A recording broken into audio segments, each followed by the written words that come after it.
Happy holidays, everybody. It's that time of year. You have Christmas, New Year's, the family fun, the family drama, the great food, the gaining weight, all of it. Welcome to that time of year. I am so excited to show you guys this video. We talk about a lot.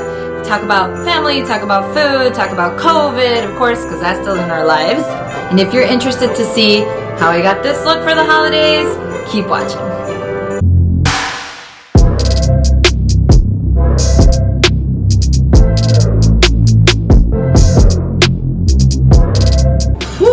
Alright, well, holidays are around the corner, guys. We finally made it. Being sick like that was not fun.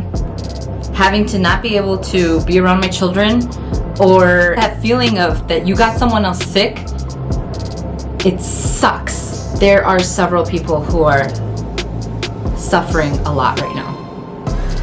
And that's not to mention people who have been hospitalized.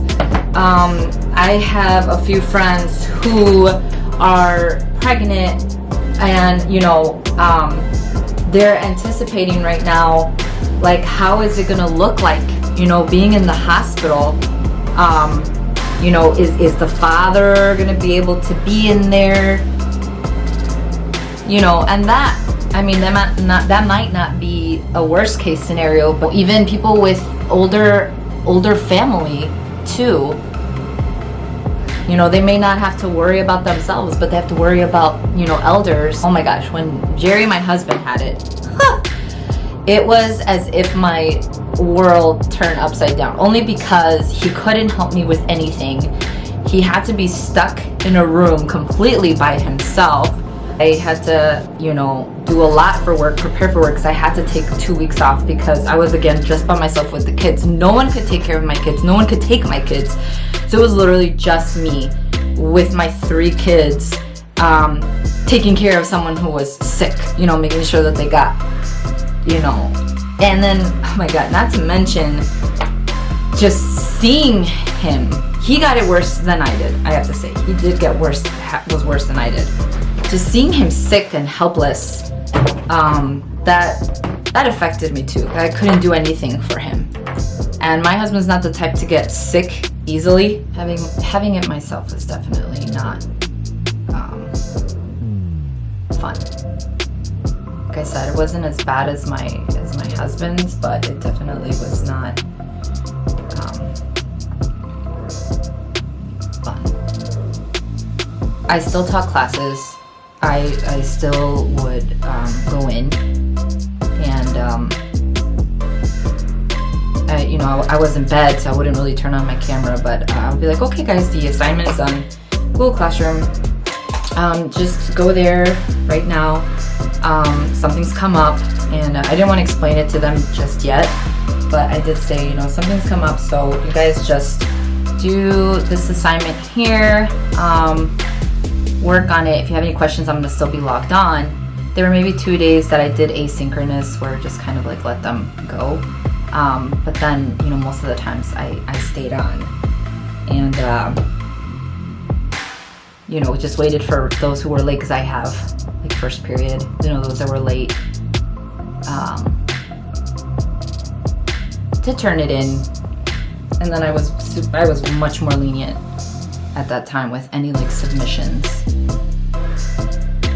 And honestly, I think recently I just put grades in. Like the kids that didn't do it, I just reminded them to do it. I didn't like put missing or anything like that. I was like, hey, guys, remember that one time I was sick? Just make sure you do it. Make sure you work on it. But yeah, just getting back to the routine. Oh my gosh, getting back to driving. I drove to McDonald's, I think, one time, just to get the kids something, while Jerry was here with the kids. And just driving after 2.5 weeks of not driving, man, that was awkward for me. I was like, oh my gosh, I feel like it didn't feel like second nature anymore. It felt so strange. And I think I almost pulled over at one point. So I was like, no, this feels so weird right now to me. So my Thanksgiving is not going to be as fun. We might just do like a virtual Thanksgiving, because yeah. Not that I'm scared. It's not that I'm scared. You know, because a lot of people are like, oh, don't let this put you in fear where it like stops your life completely. Oh, come on now. Like, that's not what it is. Well, at least not for me. For me, it's not fear. You know, for me is I'm trying to be smart. I'm trying to play safe. That's what it is. That's basically what it is. And I get tired of these people who make it feel like, oh, you're living in fear. Not me, honey. You know, I really think that I got it because whatever, I did what everyone's been doing, getting gas, groceries, whatever it is, you know, going to church, you know, whatever, like doing the normal stuff, and you know, and I just got it. So what? Oh well, move on. Let's move on. You know, this wasn't the worst for us, and we were okay. We ended up being fine. It's not what I could say for a lot of other people, but you know, we're fine. And I think it just all depends on everyone's experiences at this point. Trying to do what we can, trying to protect ourselves, trying to just keep safe, trying to be good examples. You know, it's like people need to follow too. Oh my goodness. No, this has definitely been an experience. I told my students, I'm like, how do you guys feel? You guys are living history right now. You know, for me, when I was younger, it was 9/11. 9/11 was a big historical event that happened. I'm like, but for you guys, you know, this wasn't just one event that happened in one day and everyone just talks about it, about this one day. For you guys, it's a whole year right now. I mean, I'm hoping, even though it does look most likely that it'll be for a whole year, but you know, for you guys, it's a long period of time that was going on, like, you know, World War II or the Great Depression or the stock market, you know, crash. For you, it's like this long period of something bad happening to people, and I'm like, how do you guys feel? And for them, it's like, maybe right now they won't sense it, but you know, I was thinking of all the stuff that my kids have right now because of remote learning.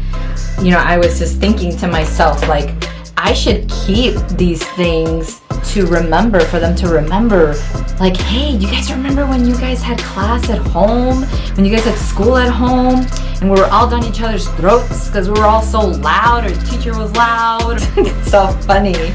And right now we're all just trying to just relax and just, you know, see the humor out of all this right now, you know, as much as we can.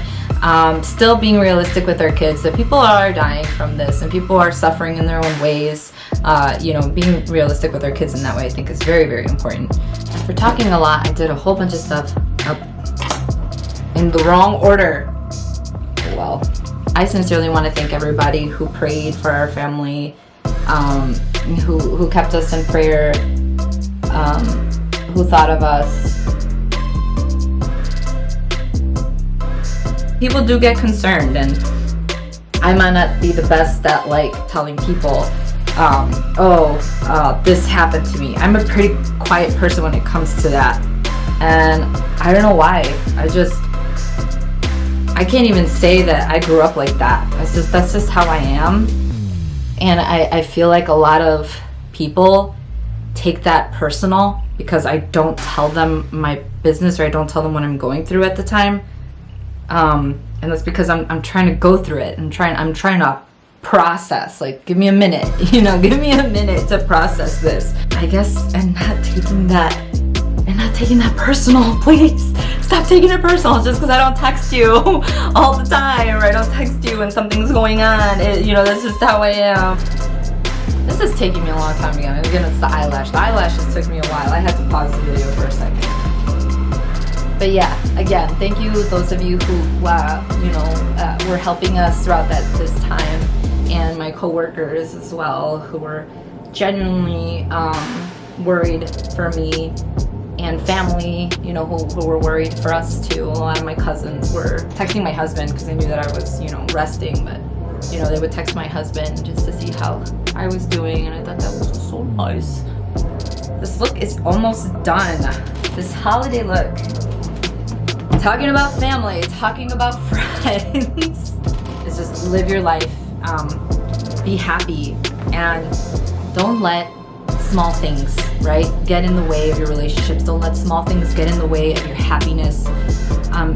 Embrace that these tough times, or any tough time, is a learning experience. Embrace that it has to happen for a reason, and live it, you know, because you know that there's more good days than bad days, but it depends on how you make it. You know, if you want a good day, you know what you have to do to make it a good day. If you feel like having a bad day, you also know how to make it a bad day. But also think about the people you're gonna affect after that. I know when I wanna have a bad day. I'll tell you something. With me, my husband already know when it is. He just knows when I'm having a bad day. You know, I think that him and I have grown to really know each other and understand each other, know our triggers, and whether it's worth pulling those triggers or not. I think that's the one thing. And a lot of people are good at that. And a lot of it is because someone needs attention, right? A lot of it is because someone needs attention, or someone thinks that the other one doesn't understand. And it all plays by personality types too, right? If you're the type that doesn't, like Jerry doesn't really express himself like with his face. It's really hard to read him sometimes.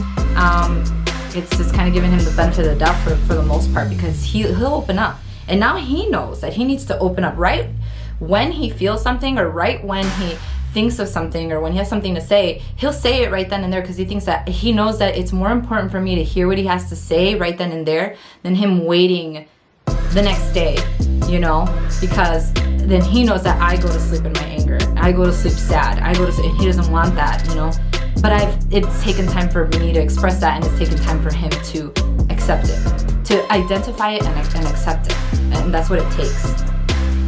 I've heard people that it takes them a couple of years to change and to realize things, and I've heard of testimonies of marriages staying together for 15, 20 years, and all of a sudden their marriage works, their marriage is great, you know. And I think that that's a blessing. I think that's awesome. I've heard it a lot from people who have prayed for their marriages, have prayed for their husbands, have prayed for their wives to come to.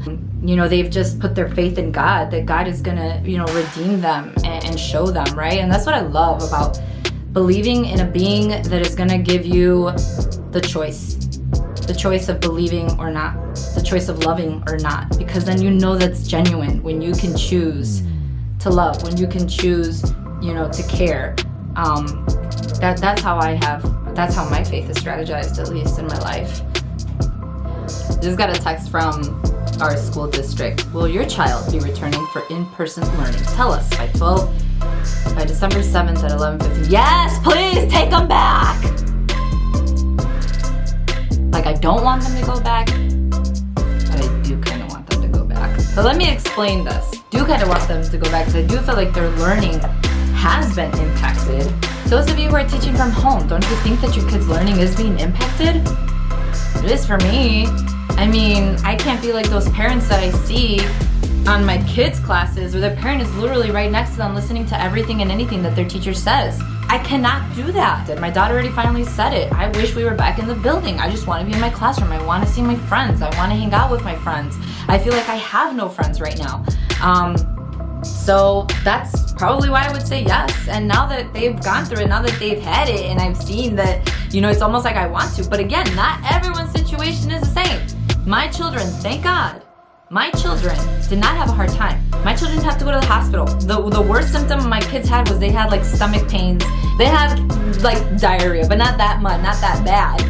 And it wasn't that bad at all, you know, for them. But I don't know about other cases. You know, I'm gonna go with what the majority says. The majority of my coworkers are still maybe scared, or if they have anxiety, and you know, then I'm gonna side with them, because I know how it is to be a parent and a teacher at the same time.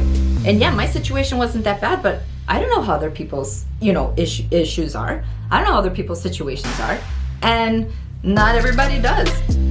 But anyway, let's get this going. Done.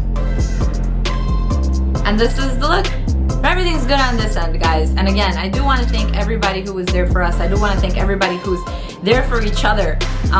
You know, keep looking out for each other. Keep seeking each other throughout these times. You know, right now, the holidays is not always the merriest of times. A lot of people get depressed during this time. So it's good to check up on people, check up on family, especially family members that you know are hermits and just like to stay at home in their little holes and not socialize. Give them a call. You know, don't worry, don't do it through Facebook, don't do it through Snapchat, don't do it through Instagram. Call them, text them, you know, see how they're doing in this pandemic, and we kind of all have to stick together now. Even though we have to be far apart from each other, we still have to be able to stick to each other in this way. And it's very challenging for a lot of us, and I'm sure a lot of you guys are questioning, you know, yourselves, your personalities, your characters right now, but let it be for a positive thing, let it be for a positive light. Hope you guys enjoyed learning a little bit about me, my life, and everything that goes around in my world. As you can tell, it's nothing different from a lot of the average people around the globe, so we're all good. Take care. Hope you guys enjoyed this video. Have a good one.